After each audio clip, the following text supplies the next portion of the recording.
We're back here talking more Senior Bowl. I'm live in Mobile. Ryan is here to join me to talk a little bit about blah, blah, blah. Fuck, 3, 2, and 1.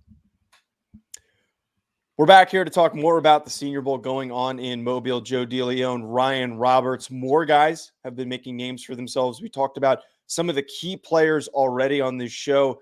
Keanu Benton, Carl Brooks. Some other guys are starting to arise as really strong performers. Ryan, I want to roll right into this.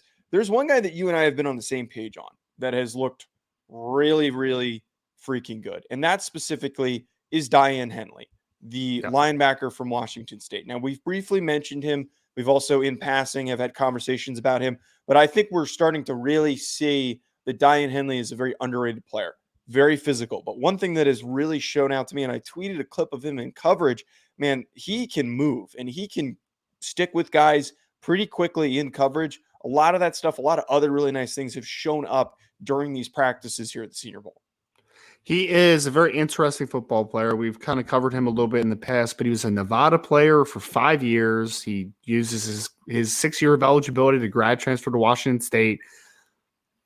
And the background he has, I think he was a former safety originally during his college career. And you saw that during these one-on-one opportunities to work against running backs and just generally in the passing game. He's a really smooth athlete, but on film, that's not really the brand that he plays, right? Like he's more of a downhill, like decisive thumper in the middle on top of being a really nice athlete. So he's turned heads, I think, all week because I think people had the assumption of him being a older player that is just kind of a downhill style player. But then you see the loose hips in the passing game, the ability to defend, in man-to-man coverage a bit against running backs and tight ends. This kid's a really nice athlete, really good football player.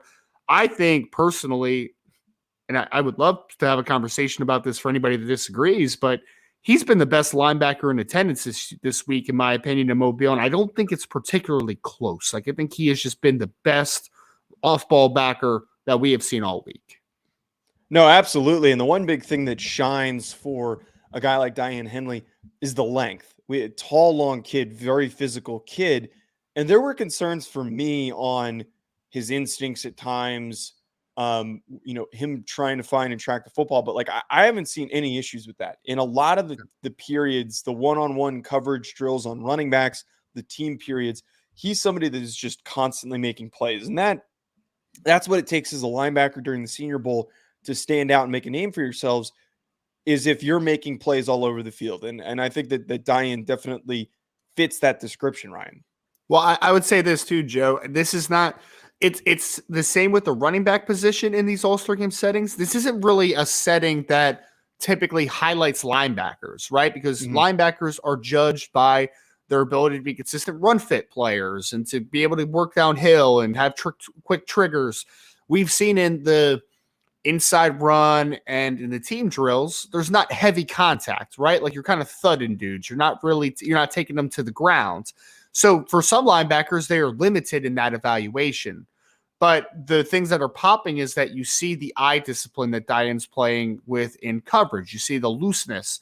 And those things are fantastic because, again, that's not really where he wins, right? Like that's not his bread and butter. It's just adding to the resume of, hey, he can be a downhill thumper. He can play Mike. He can play a little bit of Will. But also in pass coverage, he has nice upside. And we've also seen him in those pass blocking one-on-ones against running backs where he's made a couple of guys look really stupid in those situations to finish out the quarterback, because he also did that really well at Washington State, being able to finish at the quarterback and get some sacks. So, I mean, there's not really a huge hole in this kid's game because he's got those 33-inch arms that you alluded to, right? He's got good athleticism. There's just a good football player all around. It's like he's a good run fitter. He's a strong kid. He's physical. He's not the biggest kid in the world, but he plays a physical brand, and he has the assets to affect the passing game. So I think when you all put that together, just a good football player, man. And there's just not many holes in a guy like Daiyan Henley. No, not a lot of holes for a guy like that. Another player who is really displayed a lot of promise in coverage, Kyu Blue Kelly, the Stanford defensive back. He had a pretty exciting pick six that drew a lot of attention during the second day of practice. But overall, you watch a lot of these coverage reps and you see a guy who is just making plays all over the football. We already talked about Christopher Smith and the impact that he has had early on, but I think that Kyu Blue Kelly deserves some recognition as one of the top defensive back performers this week. He's been all over the field. I feel like every time I'm watching tape on him and rewatching these practices, I'm like, who made that play? Oh, wait, it was Kyu Blue Kelly. Who was there in coverage and who locked this guy down? It was Kyu Blue Kelly.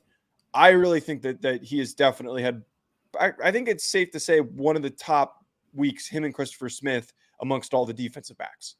Yeah, because I don't think it's a great cornerback group that's down in Mobile on either the National or American side. So a guy like Blue Kelly who came into the year with a lot of hype, and then he was kind of banged up throughout the season for Stanford. Like, I think he missed a few football games just with like some nagging stuff. So you get to see him in this setting, and he's clearly healthy. I think he has good size for the position. He's shown really nice ability to change direction. I think he's just a really good overall athlete, right? Like, I don't know if he's elite in terms of long speed or short area quickness, but he's just very good at everything that he does. So what we thought we were going to see from Kyu Blue Kelly coming into the year at Stanford, unfortunately, was impacted a little bit with the injuries.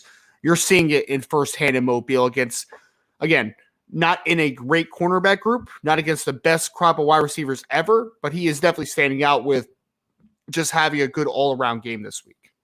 I also want to pivot a little bit talking about some of these defensive linemen. We spoke really highly of Keanu Benton, who I've already been asked this on a spot that I did on another podcast, who has had the best week overall. I think Keanu Benton's already established that, and it is going to be an uphill battle for anyone to surpass him right now in my eyes. Carl Brooks had a good first day, a little bit of a rough second day. I want to get to two defensive linemen that haven't really been mentioned yet. One's the Northwestern kid, whose name I'm going to let you pronounce because I'm horrendous at pronunciations. But I also want to, before we get to him really quickly, I want to discuss Nesta Jade Silvera from Arizona State. Now, he's not as twitchy as I think as some of these other guys, but a really powerful kid. And there's a lot of times during these run periods where he's blowing guys up, he is creating penetration, and he's somebody who I don't think was necessarily on a lot of people's radars as a good defensive tackle, or as a highly draftable defensive tackle. I still don't think he really fits that day two range anywhere, but he could be a nice rotational piece that you put out there on rushing downs, the way that he has caused problems for some of these interior linemen. He is a really bizarre player because he started his career at Miami, and he was a sound player at Miami. Like, he was a contributor, he was a starter. And Arizona State, I feel like he had some impact in his lone year there out in Tempe, but he's a young man that is not flashy, right? Like, he doesn't have the great length. He's not an incredible athlete. He's a little bit of a wrecking ball inside, like he's a guy that is kind of organized chaos or bull in the china shop, like however you want to quantify him. He's a guy that is a hard handle for some interior offensive linemen in one-on-one situations. I think we've seen that this week, that it doesn't always look pretty, but he's able to create some chaos, right? So he's a player that maybe not a lot of people know, probably more of a late round type of player at this point, but a guy that in a scheme that is going to ask him to be a two-down player and to just kind of cause havoc where he can, he is an interesting player in Nesta Jade Silvera. So interesting background, interesting just, career that he's had from Miami to Arizona State his final year.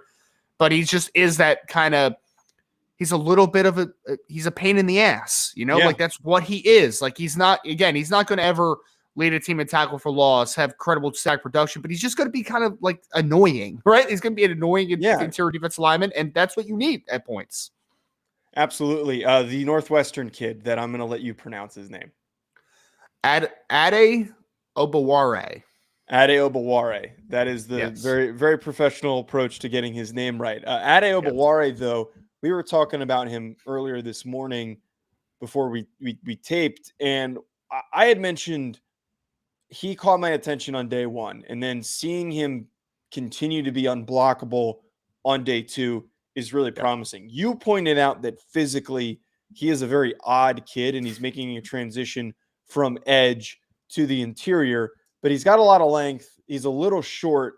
The flashiness, the quickness is starting to show, and I think that transition to the interior is really going to benefit him, as we're starting to see pretty quickly here in Mobile.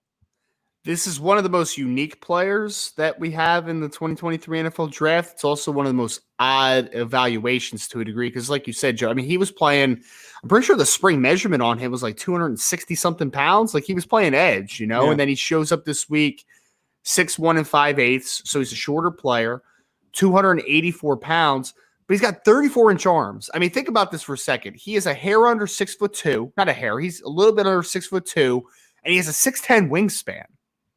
It's weird, right? Like it's a weird body type. It's not proportional at all. And you know that he's not going to play edge just because he's a little bit tightly wound, right? Like he's not a guy that's incredibly flexible. He's not a guy that has that height profile that you want on the edge. Mm-hmm. But he has reach, obviously, and he's been just a difficult task for interior defensive line, offensive linemen. I think the thing that popped most of him day one and then day two as well is that when you did the inside run drill, when you did the one-on-one run blocking between offensive linemen and defensive linemen, you can't move Adebawore. Like, you just can't move him. You know, he is like I forget what Corey Kinnan called him, but like a brick shit house. Like, he's a stump, man. Like, he just doesn't move, right? Like, you can't move him off his spot. And then he's able also, when he's got such a firm, he's got his cleats in the ground, he's just a horrible opportunity to try to move. He also has the length to gain extension in the run game as well. So you're like, okay, cool.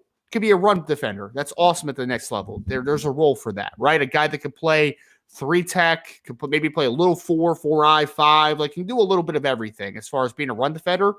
But then I think day two, you saw pass rush profile is a lot more interesting than I thought it was going to be, man. Like he was making some guys look silly in one-on-one pass rush reps. And it wasn't like a slow win. Like he's winning off of initial quickness, initial inside counters.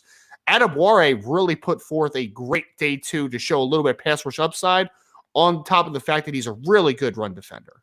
And the other thing too with Adebawore, he's coming from Northwestern, so it's a little deceptive seeing him play as well as he did. You almost write off a guy coming from a program like that, and you're just thinking like, he's from Northwestern. I'm sure he just had a couple good reps. But the consistency across the past couple of days has been really exciting.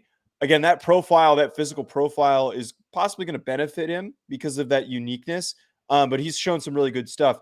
2 interior linemen that I want to get to here before we wrap that I thought have improved their stock. We already talked about Matt Bergeron. We talked about John Michael Schmitz. I think Cody Mock from North Dakota State had a much better day two than he had on day one.